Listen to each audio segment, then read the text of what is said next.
sur Public Sénat.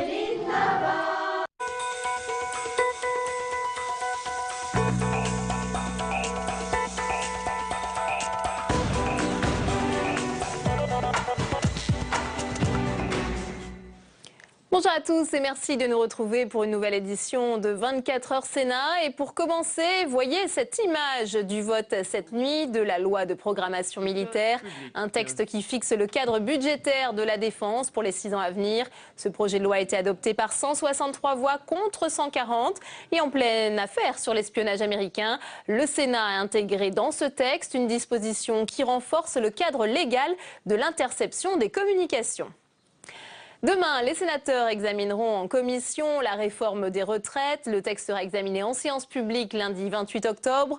En attendant, les sénateurs centristes ont présenté leur contre-projet ce matin à la presse. Ils proposent un système, je cite, plus équitable et plus lisible. Écoutez Jean-Marie Van Lerenberg, sénateur centriste du Pas-de-Calais, et la réponse de la sénatrice socialiste Christiane de Montes. Elle est membre du COR, le Conseil d'orientation des retraites. Nous voulons une réforme juste, équitable du système des retraites, c'est-à-dire une réforme systémique. Alors, qu'est-ce que ça veut dire, réforme systémique? C'est une retraite par points, égale pour tous. C'est-à-dire que la cotisation donne lieu à des points et que ça se transforme et fait après par une pension. Là-dessus, il faut être clair, les Français ne sont pas prêts à remettre en cause leur système de retraite par répartition. De toute façon, un changement de système ne réglait pas le problème des déficits de la branche retraite.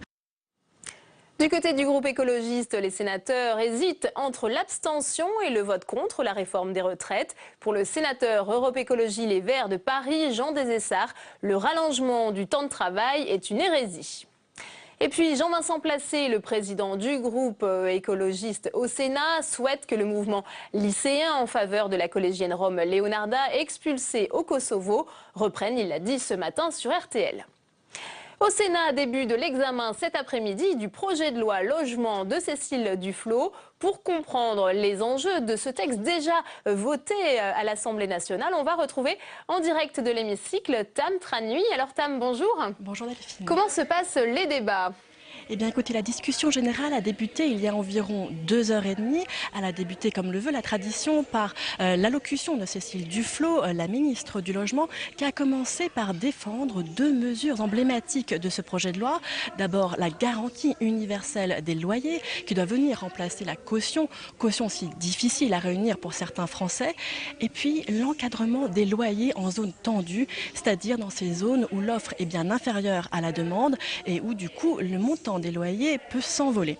Ce sont 2 mesures emblématiques, je l'ai dit, et qui focalisent le courroux de la droite, mais pour autant, ce n'est pas sur ces mesures que la ministre s'est fait le plus chahuter. Elle s'est fait le plus chahuter sur une mesure a priori beaucoup plus technique, sur l'instauration des plans locaux d'urbanisme intercommunaux, les PLU intercommunaux. Je rappelle que ces PLU aujourd'hui se décident en mairie, et le fait comme ça de transférer cette compétence au niveau supérieur, au niveau intercommunal, fait grincer beaucoup de dents chez les élus locaux, les dents notamment de nombreux élus ruraux, dont les sénateurs se sont fait les porte-voix de manière assez bruyante cet après-midi.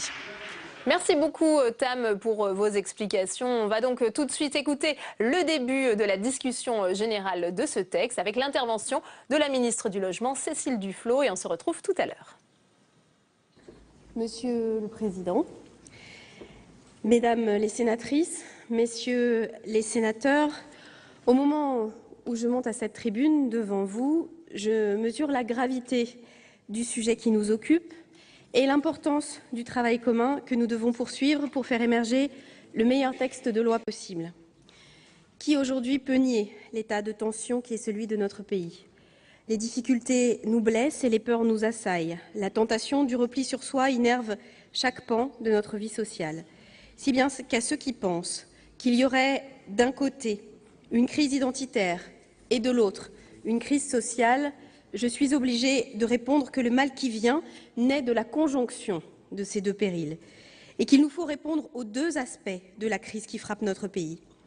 Si nous voulons, et je pense que c'est ici partagé, continuer à défendre ensemble les mêmes valeurs républicaines, Ces valeurs sont attaquées, non pas seulement par la montée des populismes, mais aussi par la dissolution de l'esprit de solidarité.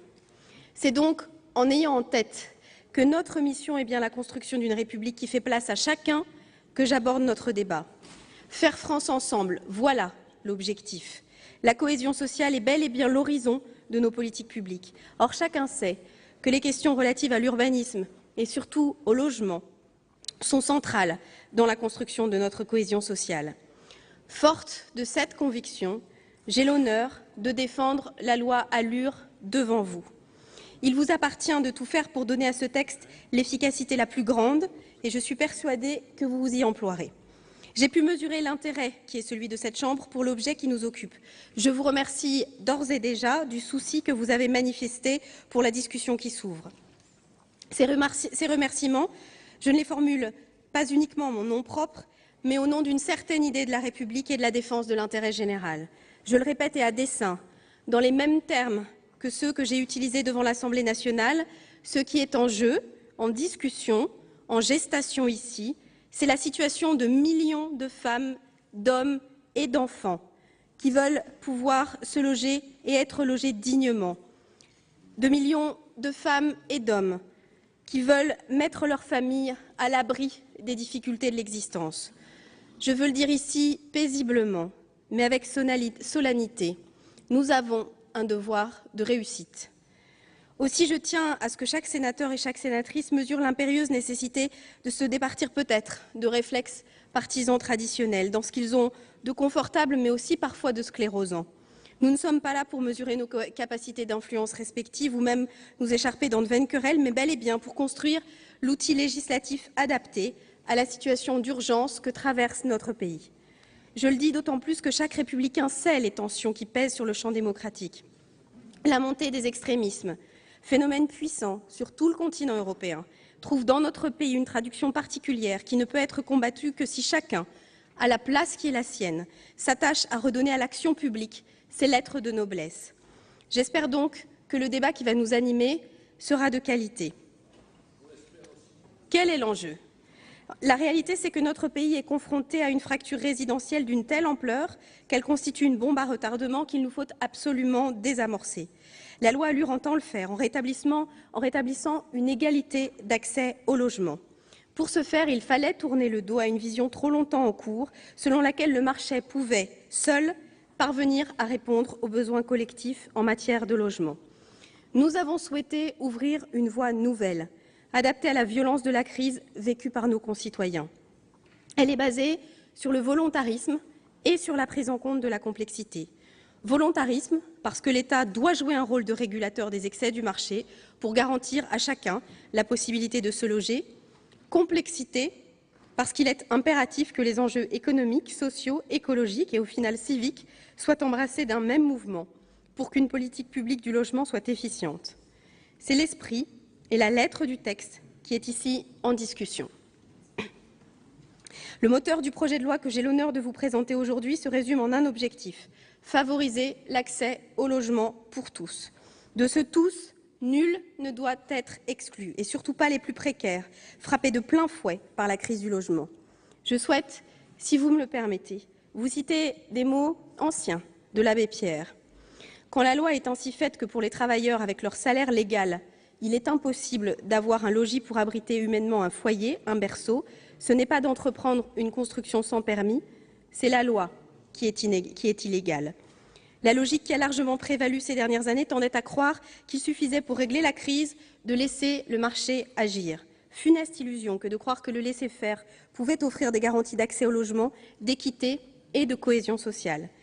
Notre projet de loi tire les leçons de l'expérience et propose une autre voie, celle de la détermination et de l'action régulatrice de la puissance publique. Ce faisant, notre texte marque une rupture salutaire et rétablit le logement à sa juste place, c'est-à-dire celle d'un bien de première nécessité. Pour ce faire, le texte ici défendu concrétise d'abord un engagement du Président de la République à travers l'encadrement des loyers. Le bon sens, qui n'est le monopole d'aucune formation politique, commande de bien saisir l'urgente nécessité d'une telle démarche. Cette mesure repose avant tout sur un constat unanime.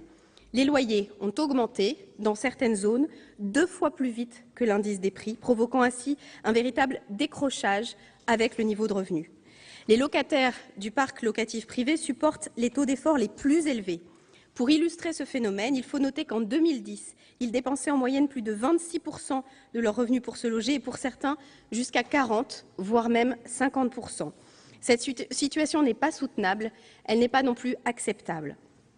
À travers le dispositif proposé, nous avons souhaité, avec pragmatisme et réalisme, limiter les excès sans pour autant entrer dans une logique de prise administrée.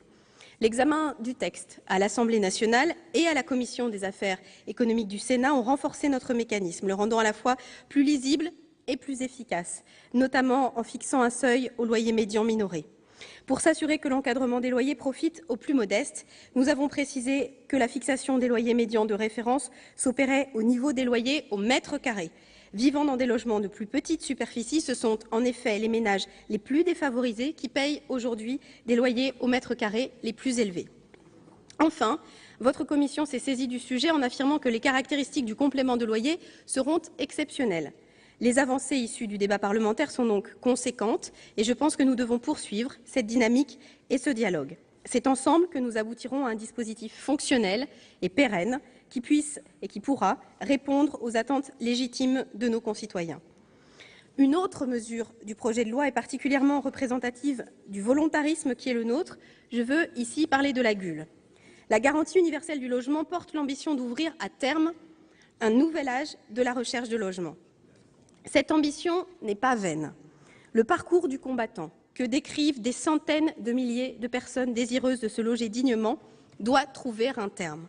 La GUL permettra d'apaiser les relations entre propriétaires et locataires en les protégeant contre les coups durs de l'existence dont nul n'est à l'abri. L'effet de la GUL, si nous lui donnons vie, sera de pacifier les relations entre les acteurs, entre le locataire, qui ne sera pas laissé seul lorsqu'il est frappé par un drame de la vie, et le propriétaire, qui ne sera plus démuni face à l'impayé. Un tiers sera chargé de prendre en charge à la fois le risque et la responsabilité. Ce seront les professionnels dont l'intervention sera agréée par un cahier des charges et régulée. Il est essentiel d'adopter cette mesure qui, je le pense, est une mesure de concorde, et je pèse mes mots, de progrès social. La première injustice en matière de logement n'est-elle pas, en effet, de s'en voir refuser l'accès ou d'être obligé de produire des preuves exorbitantes de solvabilité? Nous devons faire reculer l'angoisse face au sentiment d'arbitraire.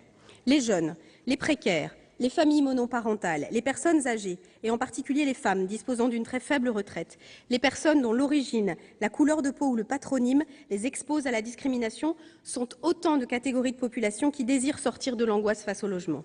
La GUL permettra de lutter contre toutes les discriminations à l'entrée dans le logement en recréant les conditions de la confiance. Avec la GUL, les propriétaires et les locataires seront accompagnés. Les propriétaires seront indemnisés, se verront proposer un plan d'apurement réaliste pour garantir leurs revenus, plus souvent modestes qu'on ne dit. On donnera l'assistance nécessaire s'il y a lieu pour faire face à un locataire de mauvaise foi. Aux locataires de bonne foi, on offrira la main tendue dont chacun peut avoir besoin. On proposera l'accompagnement nécessaire dans la recherche d'un nouveau logement. La GUL sera un outil nouveau au service de la détection et de la prévention des situations d'urgence sociale avant que la spirale de la dette ne devienne infernale.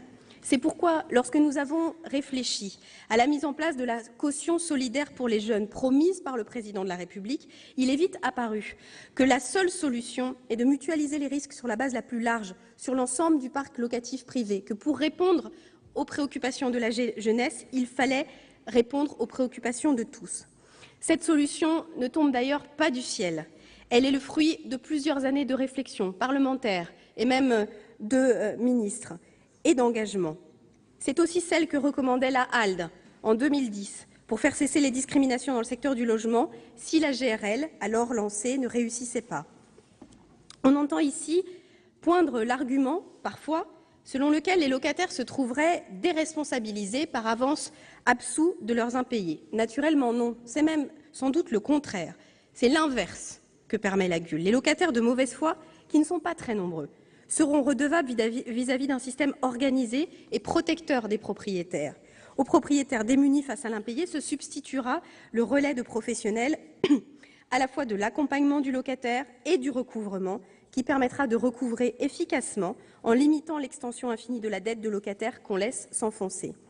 Est-ce que cela veut dire que le gouvernement veut créer une nouvelle administration?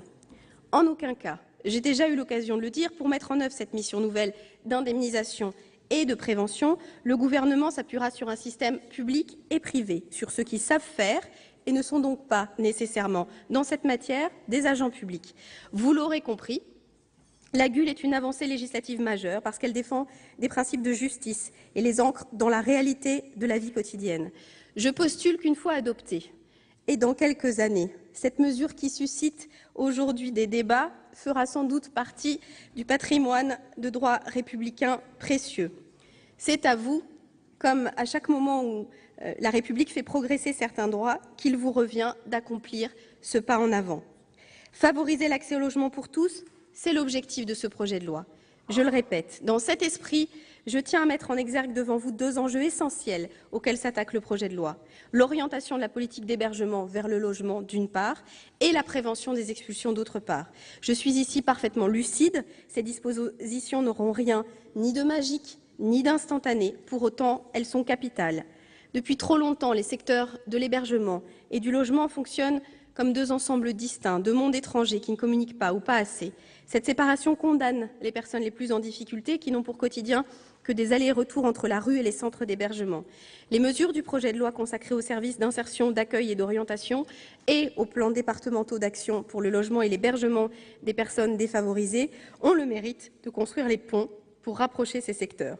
L'hébergement est un moyen lorsqu'il est nécessaire, mais le logement demeure l'objectif primordial, assorti d'un accompagnement adapté aux personnes qui ont besoin d'un soutien avant d'être à même de vivre de manière autonome. Une articulation plus fine entre ces mondes de l'hébergement et du logement permettra, j'en suis convaincue, de favoriser l'accès et l'insertion durable dans un logement digne et adapté des personnes les plus démunies. Le second enjeu que je mentionnais est celui de la prévention des expulsions. Améliorer les dispositions en la matière signifie contribuer à enrayer la mécanique de l'exclusion et agir pour anticiper les ruptures. En période de crise, cette réalité se pose avec d'autant plus d'acuité. Le chemin qui mène à l'expulsion n'est pas si long. Le décrochage peut être brutal et pousser n'importe quelle personne, pour une raison ou une autre, fragilisée par la vie, dans la rue ou dans des solutions très précaires d'hébergement. La perte du logement est souvent synonyme de fêlure, de brisure des liens sociaux et même familiaux. C'est un effondrement, une humiliation, une blessure terrible pour celle ou celui qui l'a subie. Améliorer la prévention des expulsions, c'est tout faire pour que les ménages puissent se maintenir dans leur logement. J'étais très attachée à ce que le projet de loi contienne des mesures visant à traiter les impayés le plus en amont possible et à renforcer le rôle des instances chargées de coordonner la prévention des expulsions. Mais je tiens à souligner combien le travail parlementaire a permis de renforcer ce volet. Le signalement obligatoire des impayés à la CAPEX a été élargi. Les possibilités du juge d'accorder des délais aux ménages en impayés ont été accrues. Le maintien des aides personnelles au logement pour les allocataires de bonne foi a été inscrit dans le projet de loi. Je me réjouis de savoir que nombre d'entre vous partagent ma volonté de poursuivre la réflexion sur ce sujet et que nous aurons ainsi l'occasion d'en débattre et d'approfondir le projet de loi dans cet hémicycle. Enfin, le projet de loi ALUR prévoit aussi de développer sur des bases plus larges la participation des personnes en situation de pauvreté et de précarité à l'élaboration et au suivi des politiques publiques. Promouvoir des méthodes de co-construction et d'évaluation participative, c'est assumer la meilleure appréciation du bien fondé d'une politique qui émane donc de celles et ceux qui en vivent les effets. En dernier lieu, mon intervention n'aurait pas tout son sens si je n'abordais pas la question de la construction de logements. La nécessité de développer l'offre de logements pour lutter contre la crise du logement nous engage tous et toutes, chacun dans nos responsabilités. La responsabilité du gouvernement, c'est de conduire la politique de la nation. Et la politique de ce gouvernement, c'est de faire confiance à la démocratie, d'être attentif aux femmes et aux hommes de ce pays, plutôt qu'à la seule rentabilité financière. Je suis ministre du Logement et je ne peux me satisfaire de la manière dont le marché du logement fonctionne aujourd'hui, de son blocage, de ce qu'il produit comme exclusion. Quand je dis que le logement est un bien de première nécessité, je veux vous rappeler à quel point il conditionne tout le reste, la scolarité des enfants, l'accès à l'emploi. Qu'on ne s'y trompe pas, bien plus que de parcours résidentiel, on parle de trajectoire de vie, de vie, tout simplement. La responsabilité du législateur, c'est de voter la loi et de déterminer les règles qui vont permettre d'organiser la société. En matière de logement, force est de constater que ces règles ne sont pas satisfaisantes, j'y reviendrai. En matière de politique foncière, d'urbanisme ou d'aménagement, la loi vient définir les outils qui seront à la disposition des élus locaux pour organiser le fonctionnement du territoire dont ils ont la responsabilité. La responsabilité des élus locaux, de nos villes comme de nos campagnes, c'est de se saisir de ces outils au service d'un projet pour leur territoire, dans le respect de la loi. Pour résoudre la crise du logement, il faut que chacun soit tourné vers cet objectif et contribue à lever les difficultés, les blocages, mette à disposition les moyens. L'État doit en prendre sa part, et il l'a fait, en mobilisant le foncier public susceptible d'accueillir des projets de logement. À travers les premières ordonnances publiées depuis juillet, le gouvernement crée les conditions les plus favorables à une relance de la construction, celles qui permettront de lever les freins et les contraintes techniques qui font qu'un projet ne se fait pas, non pas parce qu'il est mauvais, mais parce qu'il est singulier, ponctuel et doit être fait sur mesure. Au-delà de ces mesures d'urgence, ce projet de loi vous propose d'adopter des dispositions structurelles. L'orientation de ce gouvernement, que je suis fière de porter, consiste à affronter les questions qui se posent avec détermination, avec courage et avec fermeté. Rendre possible ce qui n'est aujourd'hui que souhaitable, c'est affronter la question de la préservation des terres agricoles et des terres naturelles. On ne peut plus faire ou laisser faire le contraire de ce que chacun reconnaît comme une fuite en avant. On ne peut plus continuer à consommer des terres naturelles et agricoles de manière inconséquente, au rythme où nous le faisons, rendant plus difficile encore chaque jour l'installation de jeunes agriculteurs, par exemple. Pour lutter efficacement contre l'étalement urbain, il faut non seulement une politique de maîtrise et d'anticipation foncière intelligente, mais il faut aussi aux élus les moyens de cette politique. Les communes et les intercommunalités doivent disposer de l'ingénierie foncière la plus efficace pour répondre aux besoins spécifiques de chaque territoire, ce qui veut dire disposer des moyens qui leur permettront au mieux de concrétiser leur stratégie de développement et mettre en œuvre des projets de réhabilitation de leurs centres anciens, leurs projets d'aménagement résolument tournés vers l'avenir. C'est la raison pour laquelle je souhaite que les opérateurs fonciers se développent, qu'il s'agisse d'établissements publics fonciers de l'État ou locaux, les uns comme les autres sont au service des territoires. La différence entre les deux, c'est que l'État, au nom de l'égalité des territoires et de l'intérêt général, ait la capacité d'intervenir quand la volonté ou les moyens sont défaillants. L'État intervient pour garantir le respect des orientations stratégiques qu'il fixe et qui visent, par exemple, à ce que l'opérateur foncier dont il assure la tutelle permette aux collectivités qui sont en situation de carence d'optimiser la ressource foncière pour respecter la loi SRU. En revanche, là où des établissements fonciers publics locaux existent et remplissent déjà leur mission de façon satisfaisante, le projet de loi vient conforter leur mission et étayer leurs outils. En portant le projet de loi ALUR, c'est un droit de l'urbanisme rénové que je vous présente aujourd'hui, un régime de planification réformé et résolument tourné vers la transition écologique des territoires.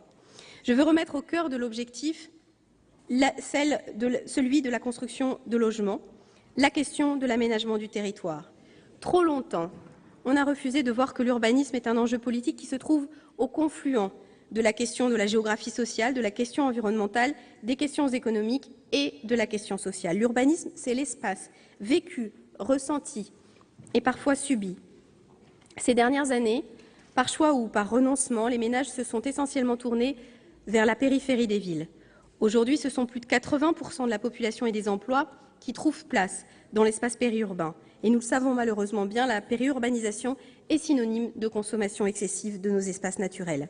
Pourtant, l'urbanisation galopante et la concentration de nos cités ne sont pas une fatalité. Un autre modèle urbain est indispensable, mais il ne pourra émerger sans un changement d'approche. Tirons les leçons de l'intelligence écologique accumulée depuis de longues années. Rien de ce qui détruit indûment des espaces naturels ne saurait être considéré comme durablement profitable à l'intérêt général. Nos terres naturelles, forestières et agricoles doivent être préservées. Elles sont devenues un bien précieux qui nécessite d'être protégées, un bien commun dont la préservation constitue un devoir républicain à part entière. Il est temps de mettre un terme à l'artificialisation des sols. Là encore, je fais confiance aux élus pour qu'ils définissent les conditions de constructibilité sur leur territoire à travers des documents de planification. En revanche, Il nous faut mettre un terme à la logique des dérogations partielles, au coup par coup qui sont le contraire d'une politique durable en la matière. La constructibilité limitée en l'absence de documents d'urbanisme est avant tout une invitation aux élus à se doter de documents d'urbanisme et à faire le choix d'exercer pleinement leurs compétences en se dotant d'un document de planification. Nous devons être ambitieux en engageant une mutation de notre habitat au sens large, autrement dit de nos quartiers, de nos villes, de nos territoires. Le projet de loi pour l'accès au logement et un urbanisme rénové donne à voir une façon nouvelle de penser, de fabriquer et au final d'habiter la ville. C'est une vision à long terme, bien sûr. Le tournant écologique ne se réalisera pas en un jour, mais je prends ma part de cet aggiornamento dans le champ ministériel dont j'ai la charge. La ville durable devra et verra le jour. Elle dépendra largement de nos stratégies de développement mises en œuvre à travers les politiques d'aménagement et d'urbanisme et de notre capacité à construire plus tout en construisant mieux, c'est-à-dire là où sont les besoins. Les documents de planification seront demain plus que jamais essentiels à cette démarche de transition écologique des territoires à laquelle nous travaillons. C'est pourquoi ils doivent gagner en sécurité juridique, en lisibilité et remplir les objectifs qui leur sont assignés à chaque échelle du territoire. C'est dans ce sens que sera renforcé le schéma de cohérence territoriale. Il assurera demain l'intégration de l'ensemble des politiques d'aménagement à l'échelle du bassin de vie. Le plan local d'urbanisme traduira les objectifs du SCOT au niveau opérationnel. Si le SCOT définit des espaces naturels à préserver, le PLU organise leur protection jusqu'à l'échelle la plus fine, celle des parcelles, en classant les espaces boisés, en adaptant le zonage et son dispositif réglementaire, en formulant des orientations d'aménagement et de programmation spécifiques ou encore en organisant la maîtrise de l'étalement urbain par la densification des zones déjà bâties. Cette organisation spatiale de nos territoires sera d'autant plus pertinente qu'elle aura associé à son élaboration l'ensemble des communes à l'échelle intercommunale. Vous le savez, cette discussion a eu lieu et ici déjà plusieurs fois. Je suis convaincue que l'aménagement durable passe par l'élaboration de documents d'urbanisme à l'échelle intercommunale. Je connais et j'ai entendu les réserves qui se sont exprimées sur certains bancs de cette Assemblée. Et je souhaiterais ici tâcher d'y répondre et j'espère vous en convaincre. L'élaboration à l'échelle intercommunale par la mutualisation des moyens et des compétences qu'elle permet exprime et incarne la solidarité entre les territoires que nous appelons de nos vœux. L'efficacité d'abord. Nous le savons, les Français ne travaillent plus là où ils vivent. Il s'agit donc de se doter d'une politique qui, au plus près des territoires, mette en cohérence les politiques de l'aménagement, du logement et de l'urbanisme choisies et décidées par les élus. L'intercommunalité vise à coordonner et non pas à se substituer à l'action des communes.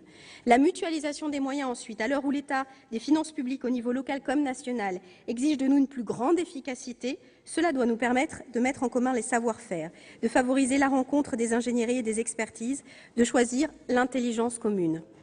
La solidarité, enfin, c'est le meilleur niveau pour que s'exprime une véritable solidarité entre les collectivités, chose à laquelle je suis particulièrement sensible en tant que ministre de l'égalité des territoires.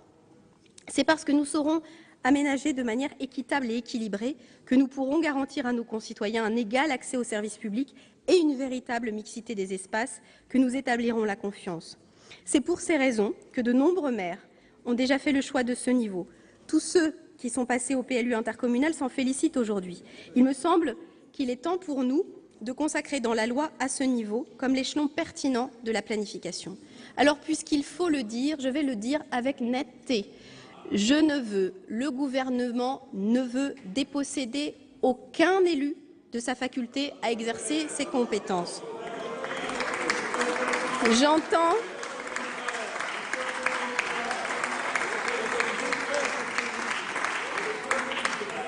entendu les craintes des maires et de certains élus, à commencer par ceux des territoires ruraux. Et je le redis, la volonté d'efficacité ne doit pas mettre en danger le niveau communal qui est celui de la proximité et de l'expression de la volonté des citoyens.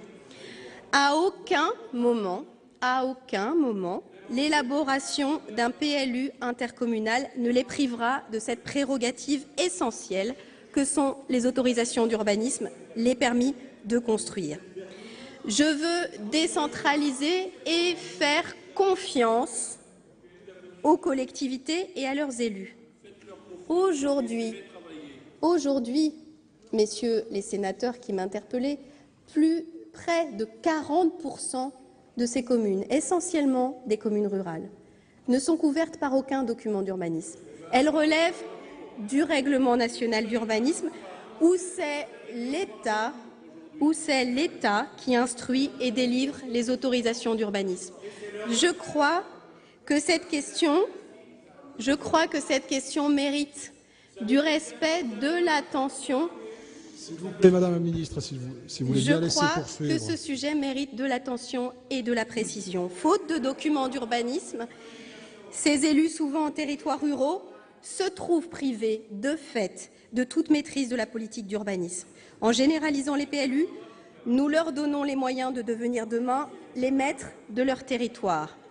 Mon pari, c'est la confiance. Ma méthode, c'est la conviction. Et je vous propose donc une direction volontaire. Je veux faire avec vous, en l'ayant partagé avec de nombreux sénateurs, le pari de la responsabilité des élus locaux qui auront à cœur de déterminer ce qui est le mieux pour leurs administrés. Je souhaite que la question du PLU intercommunal soit posée dans chaque EPCI pour que cet échange ait lieu et que chacun exprime et mesure les conséquences concrètes pour l'avenir de son territoire. L'amendement que vous avez adopté en commission des affaires économiques sur la proposition du rapporteur me semble alors relever de la meilleure méthode. Demain, l'intercommunalité pourra être la règle et non plus l'exception, mais dès lors que les maires ne le souhaiteront pas, ils auront à leurs mains les outils pour que leur volonté soit respectée. Je souhaite donc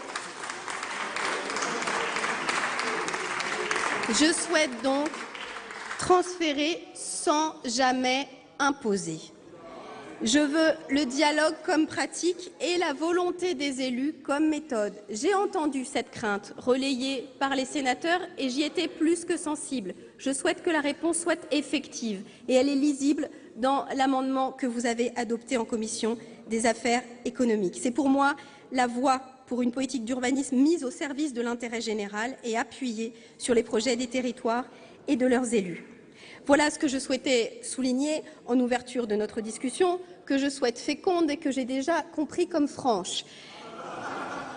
Je le dis en remerciant l'ensemble des sénateurs et des sénatrices qui se sont fortement impliqués sur ce texte depuis des mois et depuis quelques jours. Je le dis en remerciant les 4 rapporteurs, enfin les 3 rapporteurs et la rapporteure qui ont travaillé sur ce projet de loi. Je le dis en remerciant le président de la commission des affaires économiques qui a porté un soin tout particulier à ce que le débat s'installe autour de la commission sur ces sujets qui sont des sujets à la fois très techniques et qui, je le dis, peuvent rencontrer une large adhésion sur un certain nombre de leurs aspects. Mais ça n'est pas seulement une loi technique, même si nous aurons de longues heures à passer ensemble sur de nombreux articles qui sont pour certains d'entre eux effectivement techniques. Cette loi veut répondre à un sujet simple, celui du refus du renoncement. Notre pays ne peut pas, ne doit pas renoncer face à la crise du logement. C'est à nous, c'est à vous qu'il revient de lui donner les moyens d'affronter la dureté de la période. Mesdames les sénatrices, messieurs les sénateurs, je vous remercie. Merci Madame la Ministre. La parole est à présent à notre collègue Claude Dillin, rapporteur de la Commission des affaires économiques.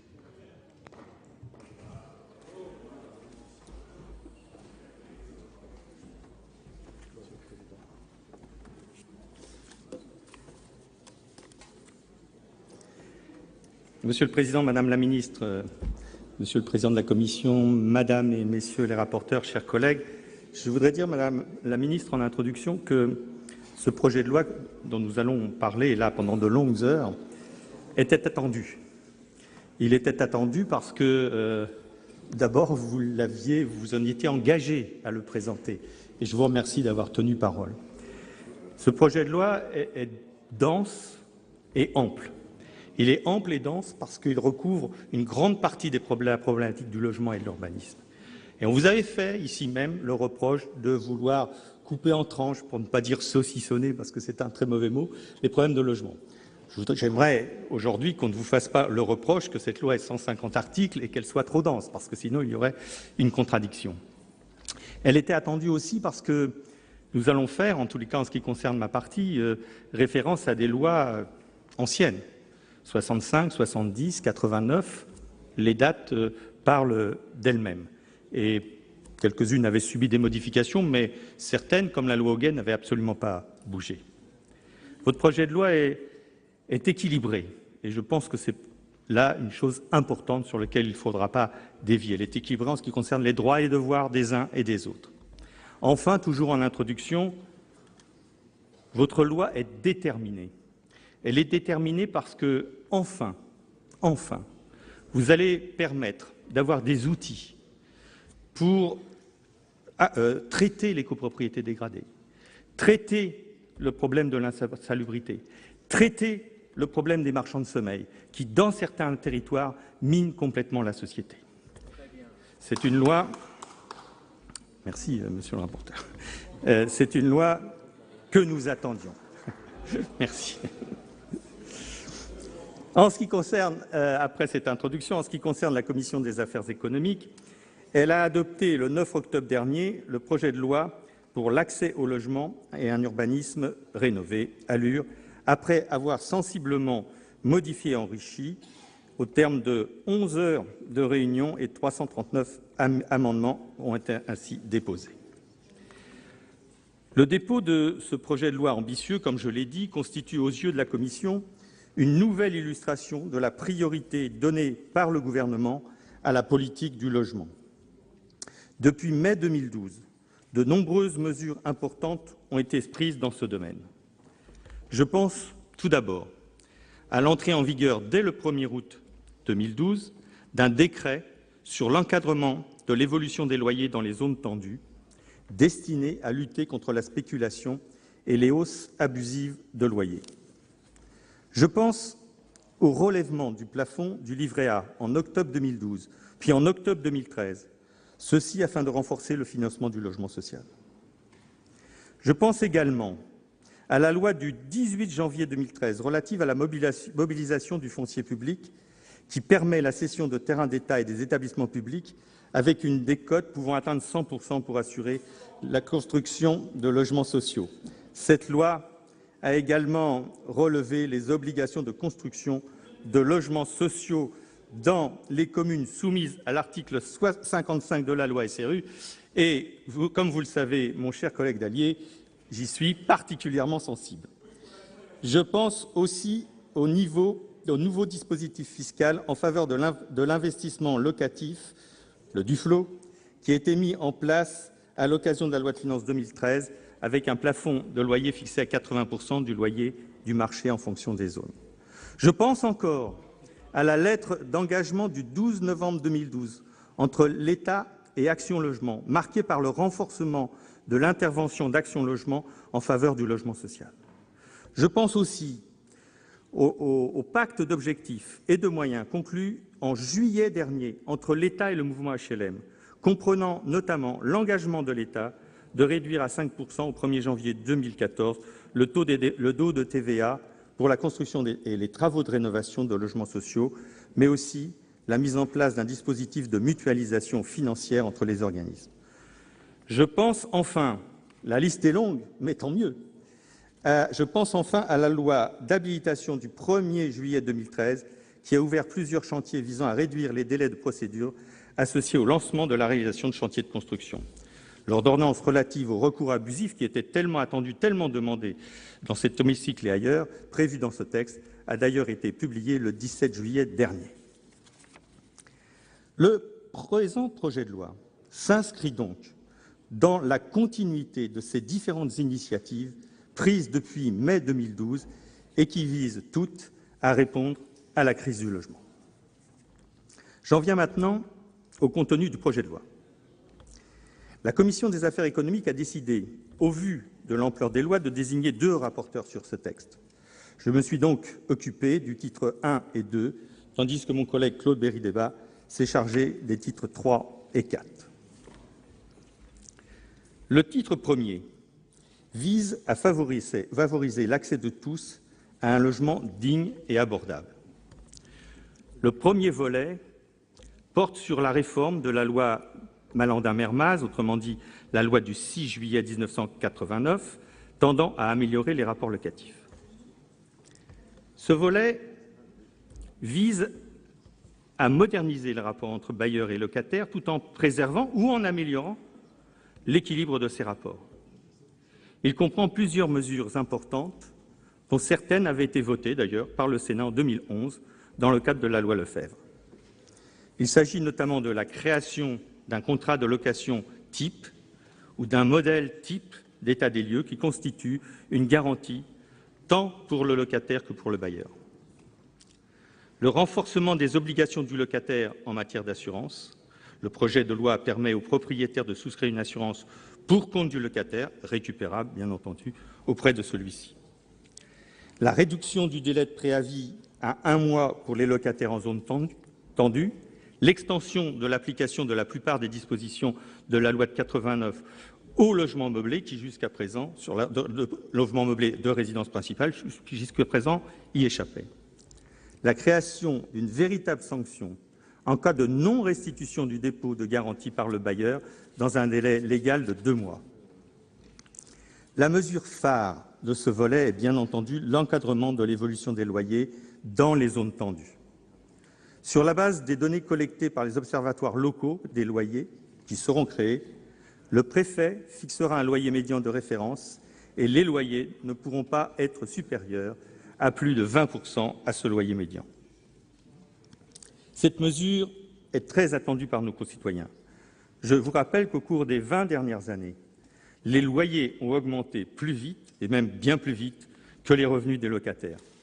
Avec un indice 100 en 1993, les loyers sont passés à 137 en 2006. Dans le même temps, le revenu moyen des locataires est passé de 100 à 117. On voit certaines familles françaises, et en particulier parmi les plus pauvres, qui consacrent jusqu'à 48% de leurs revenus pour leurs dépenses de logement, pour leur loyer. La Commission des affaires économiques n'est pas du tout convaincue par la critique selon laquelle le texte du projet de loi serait inflationniste, notamment pour les plus modestes.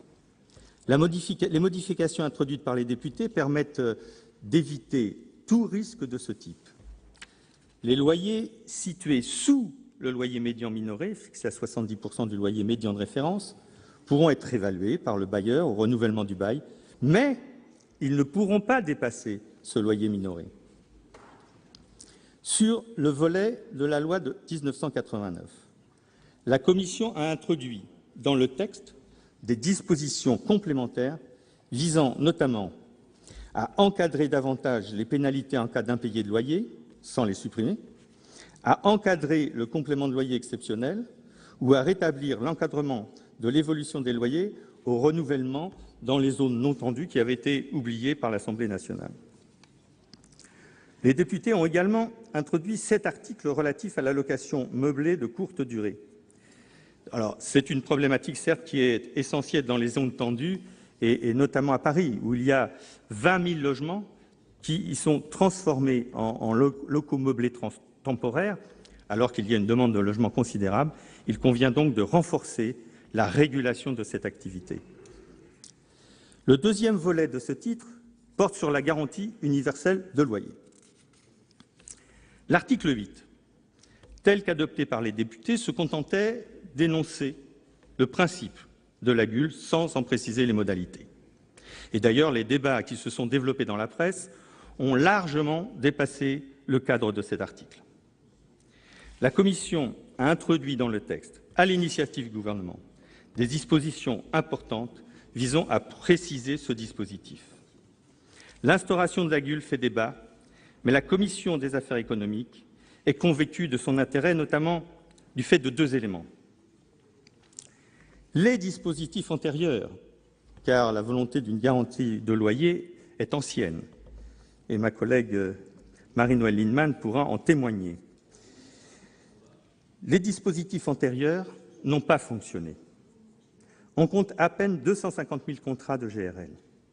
Il est évident que le marché ne peut pas gérer un système assurantiel de ce type et que l'échec de la GRL, car c'est un échec, tout le monde le reconnaît, est dû à l'absence de caractère universel et probablement aussi au peu d'intérêt, pour ne pas dire appétence, des assureurs.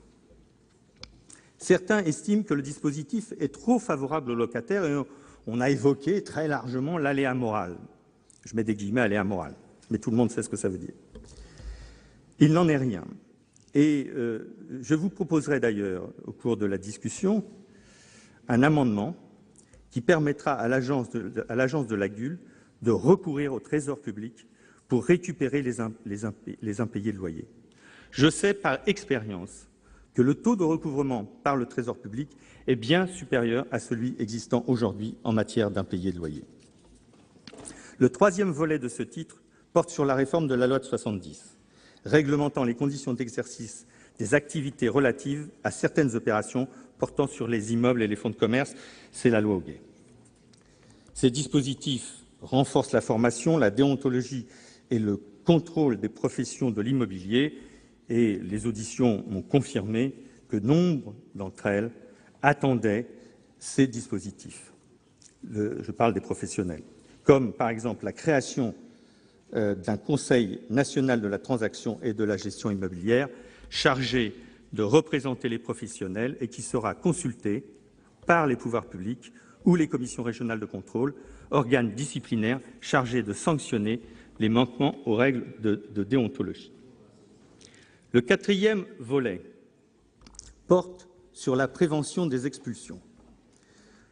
Le projet de loi améliore les mécanismes existants afin de traiter les impayés le plus en amont possible et de coordonner les actions de prévention. Les locataires seront informés très précisément de leurs droits et les différents acteurs, huissiers, préfets, commission de coordination des actions de prévention et expulsion locative, les CAPEX, Fonds de solidarité pour le logement, FSL, devront communiquer entre eux de façon systématique pour apporter des solutions précoces et adaptées. La Commission a amélioré la précision de ces dispositifs proposés, l'Assemblée nationale ayant quant à elle principalement induit une possibilité d'élargissement de la trêve hivernale en fonction du climat sur décision du préfet, mais je pense que nous en reparlerons pendant le débat. Le cinquième volet vise à faciliter le parcours de l'hébergement au logement.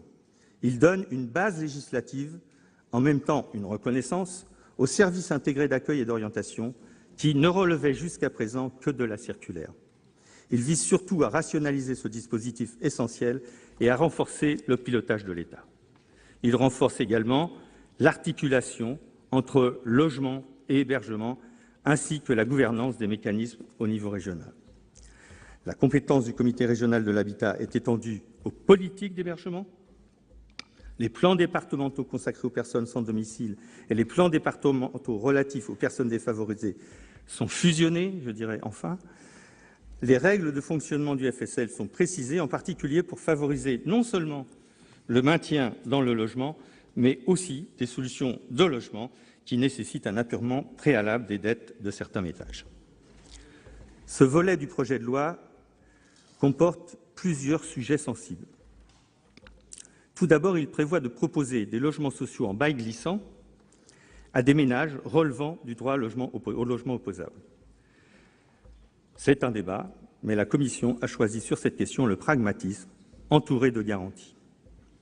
Ensuite, le projet de loi vise à simplifier les règles de domiciliation, ce qui soulève la question des limites de ce mécanisme et de la logistique de la domiciliation, car nos centres communaux d'action sociale pourraient voir leur charge de travail augmenter. Enfin, la Commission a proposé à mon initiative une prolongation et l'encadrement de l'expérimentation permettant l'occupation des locaux vacants par des résidents temporaires qui correspond à des besoins spécifiques bien réels. Le dernier volet de ce titre porte sur l'habitat participatif. C'est un sujet qui, pour l'instant, ne concerne que plusieurs centaines de logements en France, contre plusieurs centaines de milliers dans les pays du nord de l'Europe. C'est dire les marges de progression de cette troisième voie du logement, ce qui justifie que le législateur en perfectionne l'encadrement juridique. Le projet de loi crée deux formes de sociétés d'habitat participatif. D'une part, les coopératives d'habitants et des sociétés d'autopromotion et les sociétés d'autopromotion. Ces dernières ont non seulement pour objet d'attribuer, je parle des sociétés d'autopromotion, ont non seulement pour objet d'attribuer à leurs associés personnes physiques la jouissance d'un logement, mais également de leur en attribuer la propriété.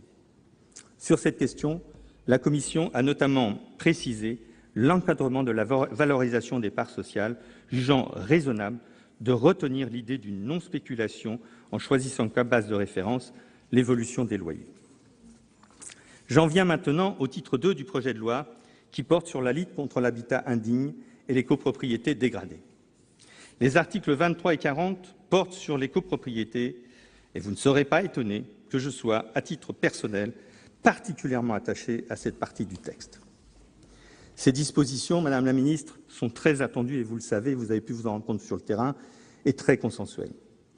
Elles s'inspirent des propositions formulées par le rapport de notre ancien collègue et ami en ce qui me concerne, Dominique Braille, et des propositions que j'avais formulées en tant que parlementaire en mission en avril dernier. Les principales dispositions sont les suivantes. La création d'un registre des syndicats de copropriétaires, ce qui devrait permettre de sortir l'espèce de brouillard actuel. Il n'y a en effet quasiment aucune donnée relative au parc des copropriétés.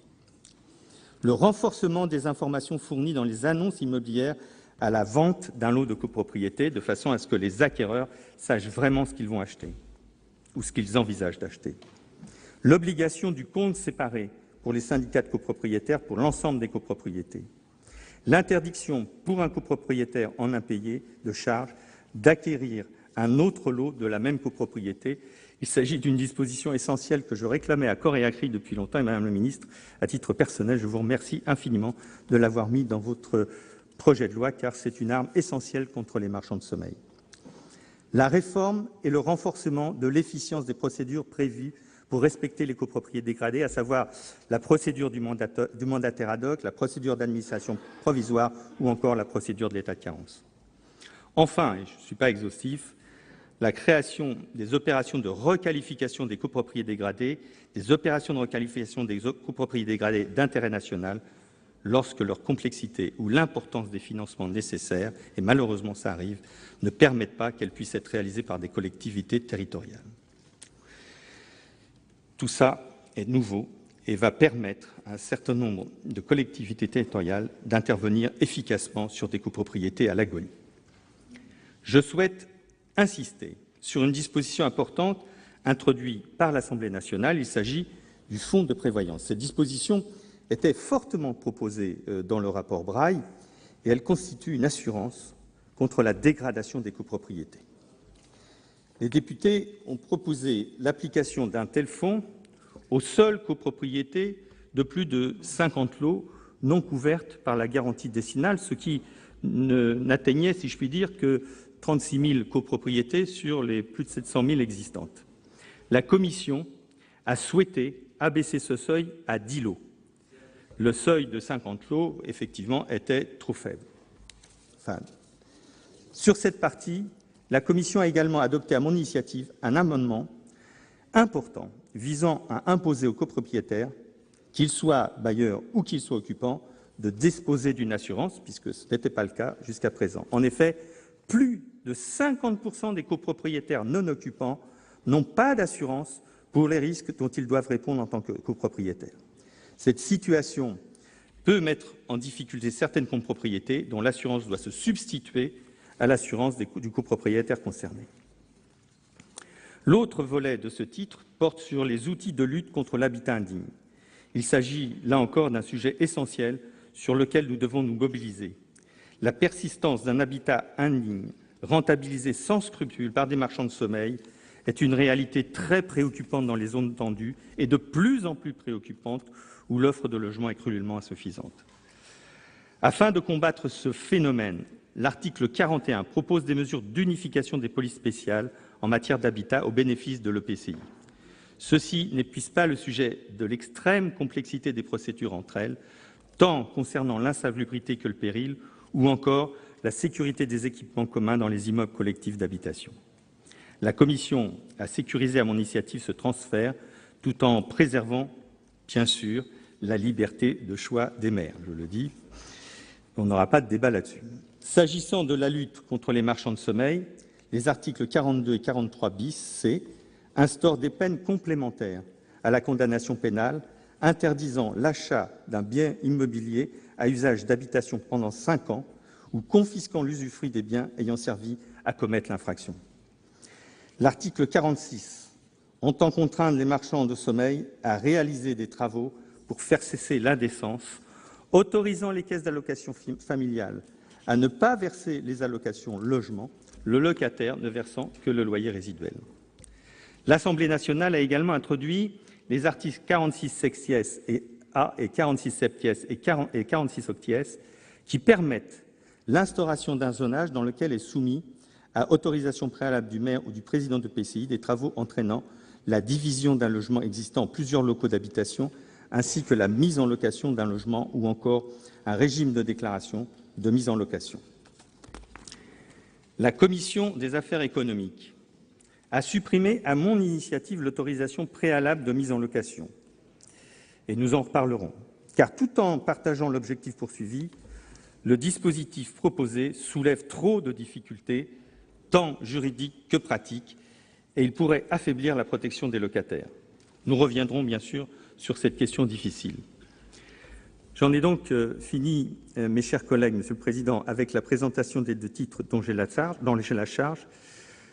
Comme je l'indiquais, ces 2 titres sont très riches et comportent des dispositions très variées, avec toujours le souci de préserver l'équilibre dont je parlais tout à l'heure. Beaucoup d'amendements ont été déposés et je souhaite que le débat parlementaire enrichisse ce projet de loi, Madame la Ministre, en maintenant un juste équilibre. Je vous remercie. Merci. La parole est à Claude Berry-Debat, rapporteur de la Commission des affaires économiques.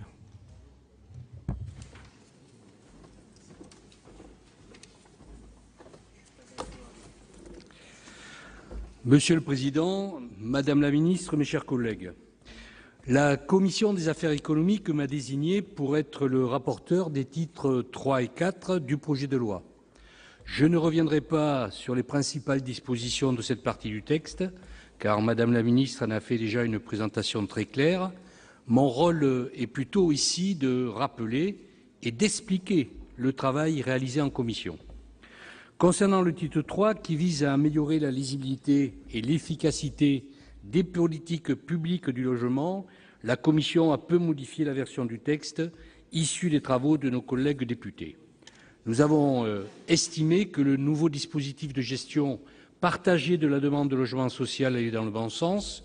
Toutefois, nous avons choisi de confier la gestion du système national d'enregistrement des demandes de logement social, non pas à l'Agence nationale pour l'information sur le logement, comme prévu initialement, mais en groupement d'intérêt public associant l'État, les bailleurs et les réservataires.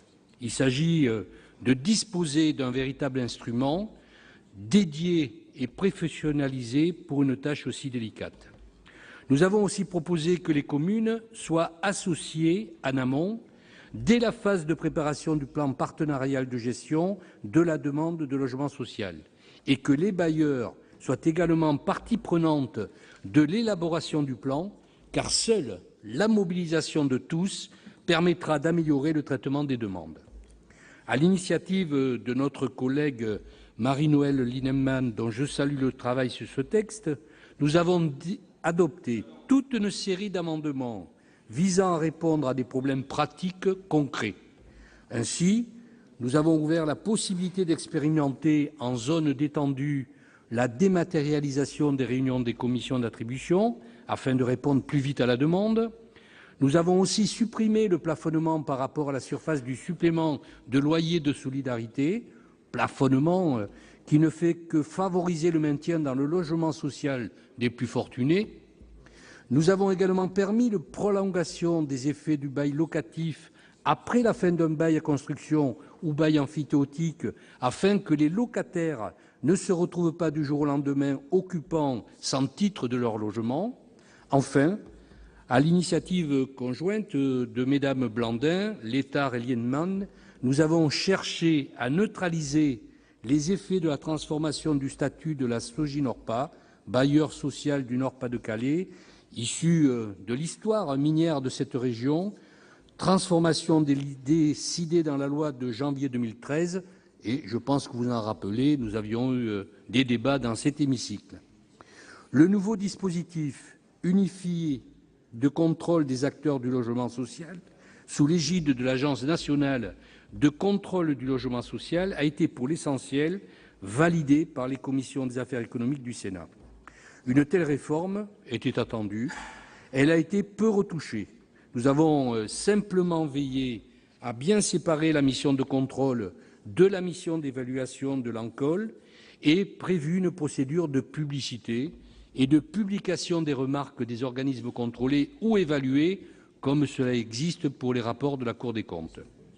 Le projet de loi prévoyait d'étendre et de sécuriser, au regard du droit européen, les missions des bailleurs sociaux.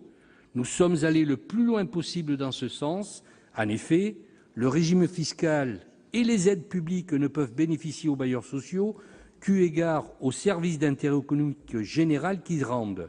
Nous ne devons pas donner à la Commission européenne d'arguments pour remettre en cause ce régime spécial du logement social au moment où les professionnels de l'immobilier le contestent devant la Commission européenne.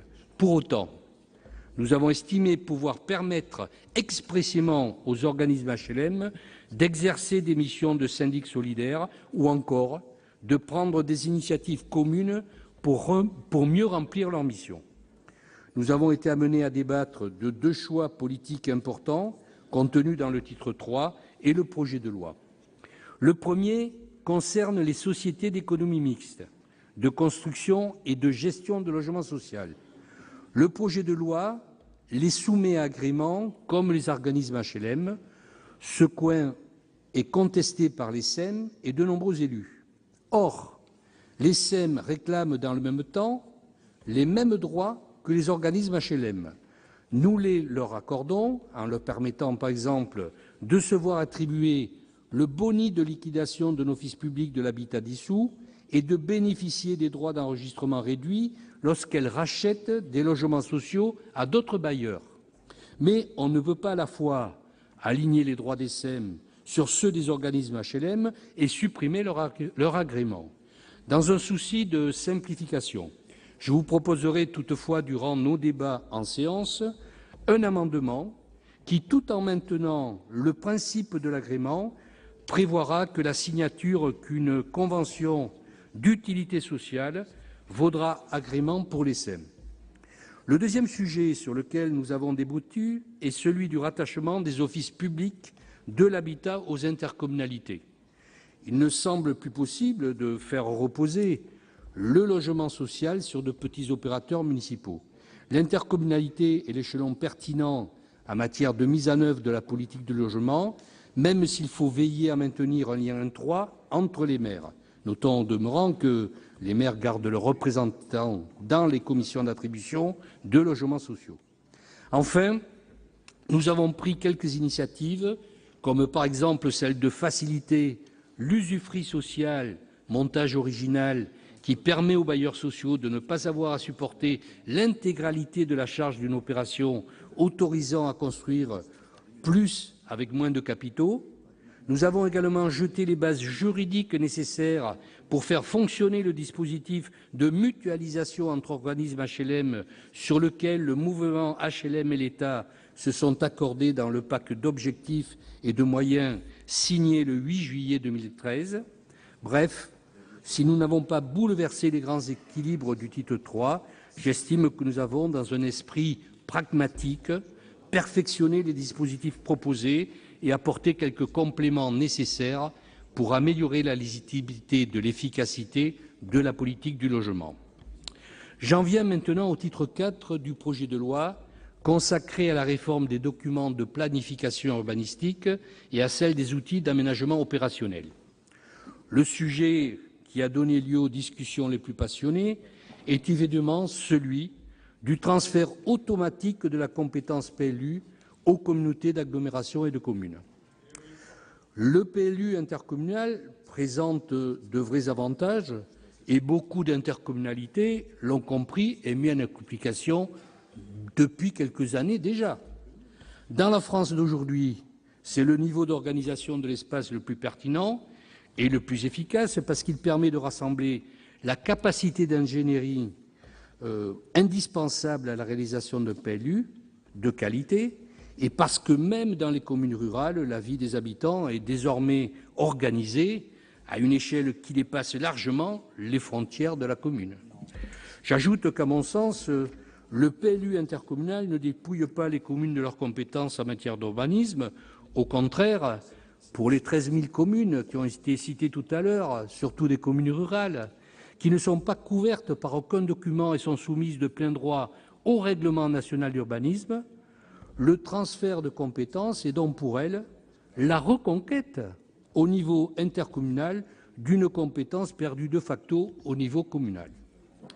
Mais en tant que rapporteur de la Commission des affaires économiques, j'ai résolument pris en compte ces interrogations, voire cette opposition au PLUI. Tout mon travail a en effet reposé sur un constat initial. Le texte sorti de l'Assemblée nationale n'était pas votable en l'état au Sénat. Et ce, même si les députés avaient apporté au texte initial du gouvernement des aménagements pertinents.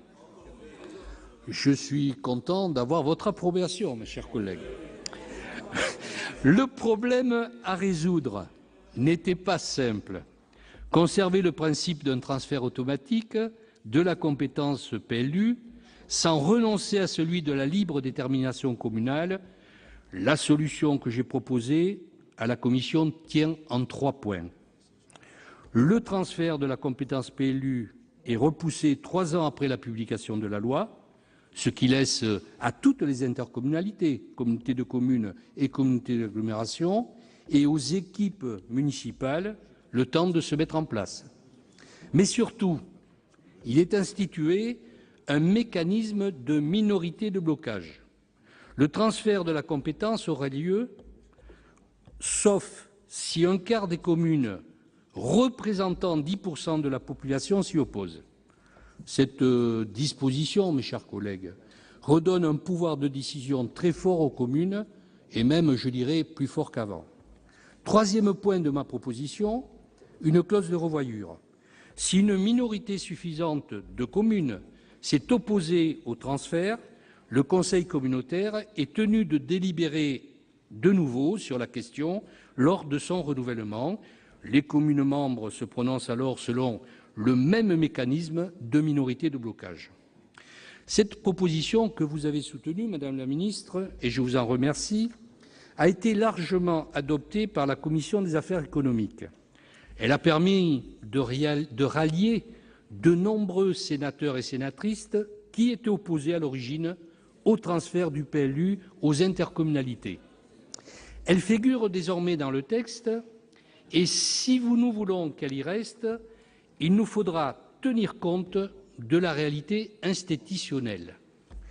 Cette réalité, c'est en effet que l'Assemblée nationale a voté et largement voté le transfert automatique de la compétence PLU et qu'elle aura son dernier mot dans la navette en cas de désaccord entre les 2 chambres. Dans la perspective de la discussion des amendements, j'attire donc votre attention sur un point. Entre les aménagements réalisés à l'Assemblée nationale et les avancées obtenues par la Commission des affaires économiques, nous avons, à mon sens, atteint un point d'équilibre.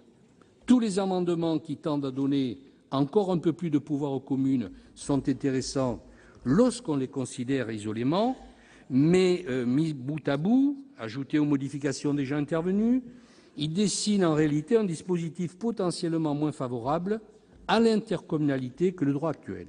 À trop demander, prenons garde, mes chers collègues, de ne pas perdre ce qui a été acquis.